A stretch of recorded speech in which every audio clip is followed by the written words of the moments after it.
Look up, if you can, through your ceiling, through the roof, through the atmosphere, and further still. And somewhere in that darkness, stretching in every direction, you are standing inside a spiral of hundreds of billions of stars. Not looking at it from far away, not visiting it the way we visited Saturn. You are already inside it, right now, lying exactly where you are, tucked somewhere along one of its quiet spiral arms, turning slowly through the dark, along with everything else in it. This is the Milky Way, your galaxy, the only home your species has ever known. Tonight, we're not going to travel anywhere at all. We're just going to sit still, here, inside it, and let your eyes adjust, the way they would on a clear night, far from any city, when the sky stops looking like a scattering of separate points and it starts looking like what it actually is. One enormous structure, and you, a small, warm part of it. You don't need to hold on to any of the numbers that come next.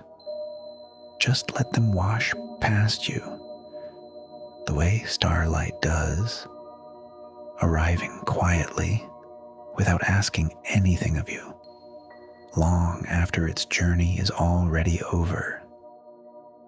Welcome to the quiet universe. Let's stay a while.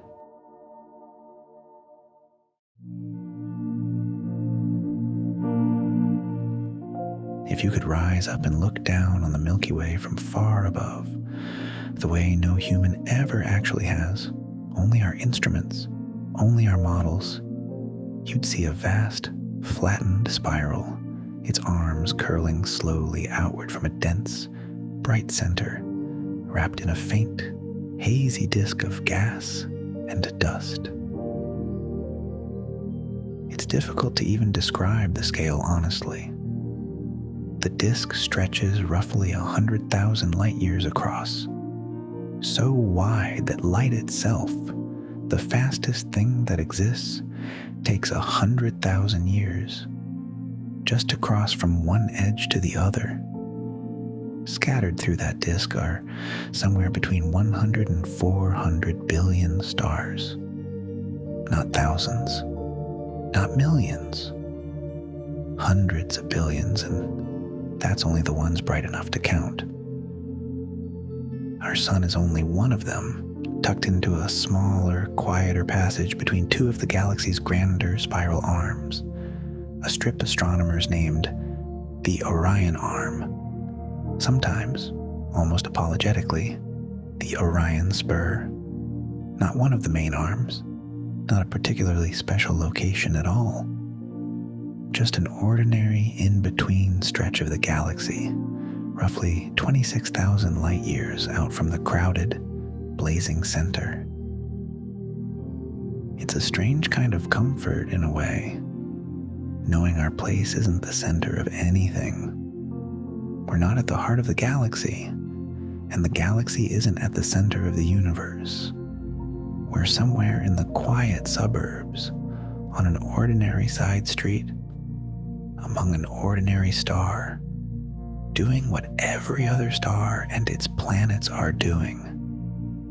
Turning, slowly, around a center too vast to fully picture. And that turning, the fact that we, too, are moving through all of this right now, might be the strangest part of the whole picture. Let's slow down and sit with that for a moment. Every star in the Milky Way orbits its center, the same way planets orbit the sun, just on a scale that makes a single lap almost impossible to picture. Our solar system moves through space at about 230 kilometers every second, fast enough to cross the distance from New York to London in under 30 seconds. And even at that speed, one full orbit around the galaxy takes somewhere between 220 and 250 million years. Astronomers sometimes call this a galactic year. One single, unhurried lap around the center of everything. Somewhere back in this very same lap we're still completing, there was a long stretch of Earth's history with no flowers anywhere at all, just ferns and conifers and insects moving quietly between them, waiting for something that hadn't been invented yet. Since our solar system formed 4.5 billion years ago, we've completed this lap somewhere around 18 or 20 times. 18 or 20 slow, patient circles around the galactic center, each one taking longer than the entire span of complex life on Earth to finish even once. Right now, tonight, we're partway through lap number 19 or 20. Not at the beginning of it, not at the end, just somewhere in the quiet middle of a single ongoing turn that started before flowers, before dinosaurs, before anything that could have watched it happen. You are moving through space right now, at this exact moment, faster than a bullet, as part of a lap so long that no human being has ever lived to see even 1% of it complete. And yet, none of it feels like movement at all. It just feels like lying still, like rest. At the very center of all this turning, 26,000 light years from where you're lying right now, something almost impossible to picture sits quietly in the dark. It's called Sagittarius A star, a supermassive black hole, roughly 4 million times the mass of our sun, packed into a space smaller than the distance between the sun and Mercury.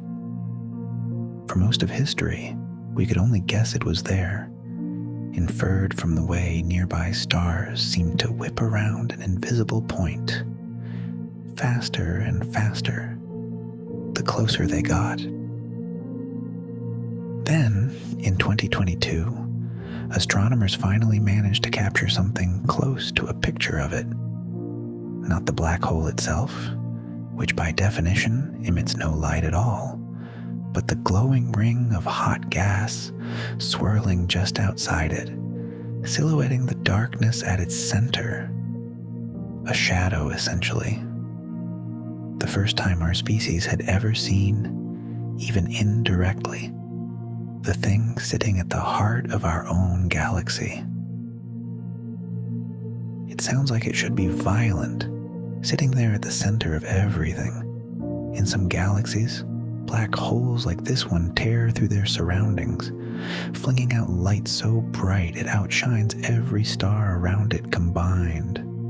But ours, right now, is unusually calm. Quiet even, by black hole standards, sipping gently at the material nearby rather than devouring it. We'll spend a full night with black holes another time. For now, it's enough to know this. At the very center of the galaxy you're lying inside of tonight, 26,000 years of starlight away, there is a quiet, patient darkness holding everything else gently in its orbit, including you. Those bright spiral arms that make the Milky Way so recognizable, the ones you've probably seen in photographs of other galaxies, since we can't step outside our own to take one, aren't quite what they look like. tempting to imagine them as fixed structures, like the spokes of a wheel with stars glued in place and rotating together.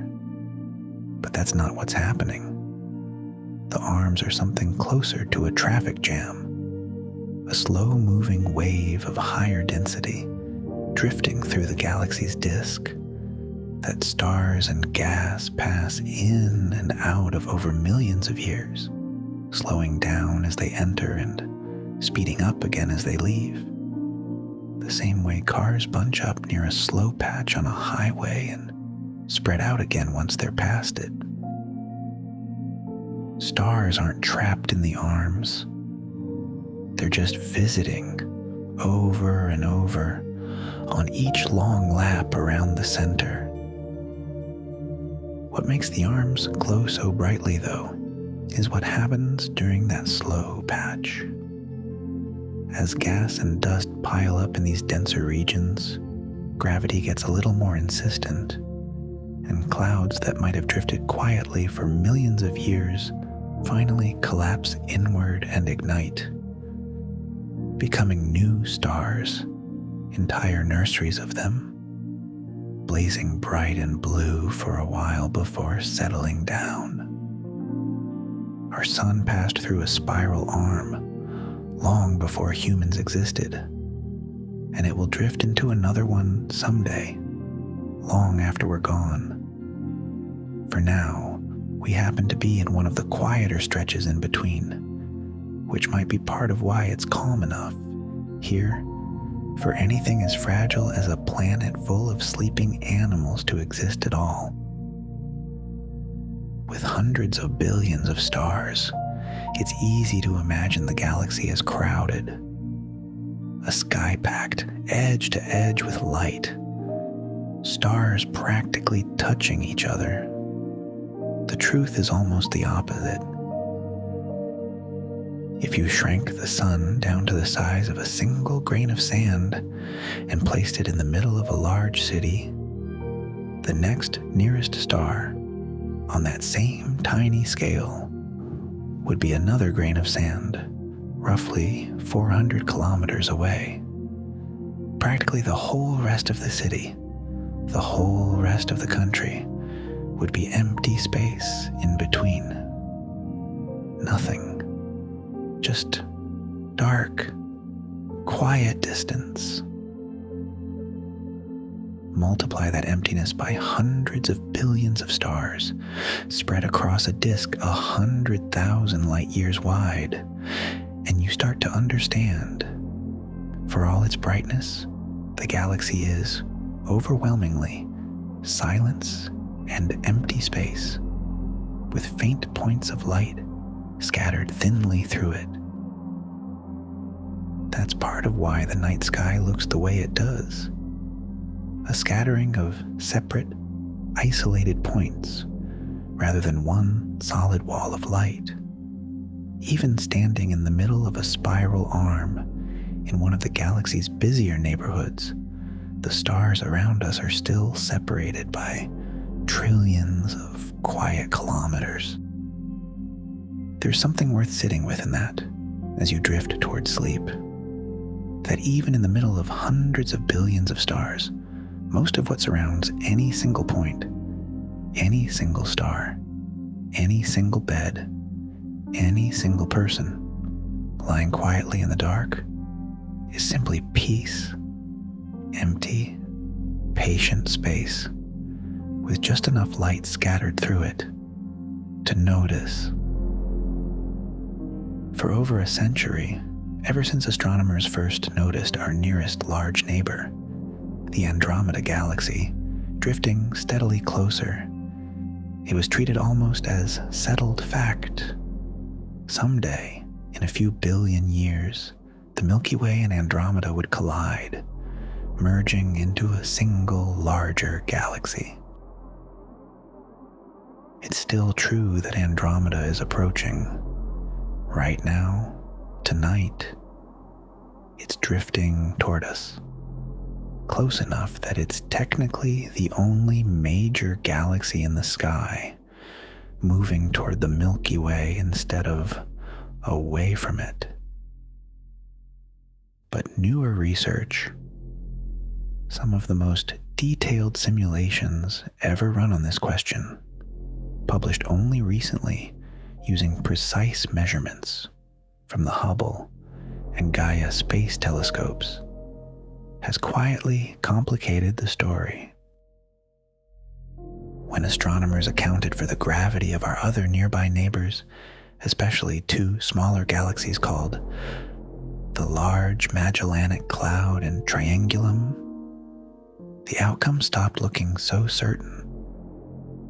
Running the possibilities forward across 100,000 simulated futures, they found that a direct collision between the Milky Way and Andromeda happens in only about half of them, even across the next 10 billion years. Which means, as strange as it sounds, the ending of this particular story is genuinely still unwritten, not hidden from us, not yet decided by the numbers we currently have.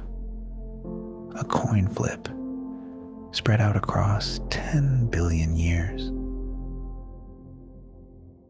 There is one collision, though, that looks far more certain. Much closer to home, our galaxy is slowly, quietly pulling in a smaller companion, the Large Magellanic Cloud, a process that may finish in as little as 2 billion years, long before the larger question of Andromeda is ever settled.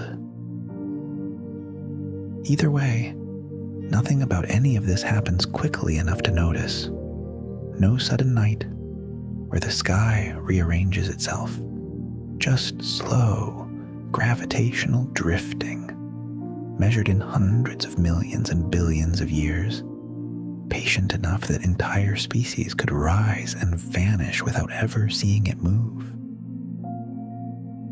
We'll come back to Andromeda another night and sit with it more closely. For now, it's enough to know that even galaxies don't have their futures fully decided.